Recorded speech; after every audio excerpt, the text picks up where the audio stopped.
திருமணத்திற்கு பிறகு ஒரு போட்டி இப்ப சமீபமா அதிகமா அந்த போட்டியை பார்க்க முடியும். எல்லாம் சரிதான். அம்மா யாருக்கு என்ற ஒரு போட்டி திருமணத்திற்கு பிறகு அக்காவுக்கும் தங்கச்சிக்கும் வருது.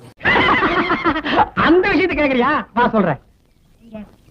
அம்மா எனக்குத்தான் அம்மாவை நன்றாக தெரியும் அப்படிங்கிறவங்க அதை சொல்லலாம். நல்லா கேக்குறாங்க டீட்டெயில். நான் சின்ன விஷயம் தான் கேக்குறேன். அம்மாவுக்கு என்ன சாப்பாடு பிடிக்காது? ஆபீஸ் போறதுக்கு டைம் ஆயி போச்சு. நீங்க வேற ஆள்கிட்ட கிட்ட தெரிஞ்சுக்க. அம்மாவுக்கு முருங்கைக்கீரைனா ரொம்ப பிடிக்கும், நண்டு குழம்புனா ரொம்ப பிடிக்கும். என்னடி சொல்ற? நீ என்ன சொல்ற? என்ன பிடிக்காது தெரியல. என்ன பிடிக்கும்? பிரியாணி பிடிக்காது.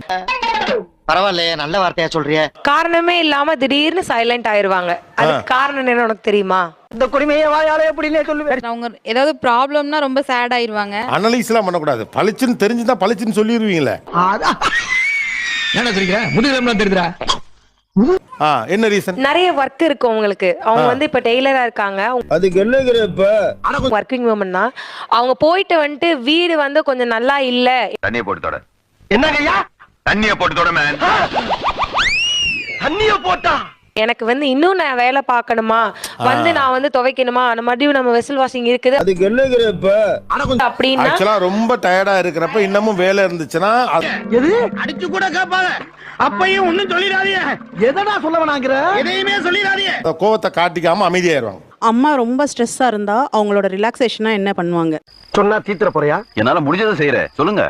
கரெக்ட்பா.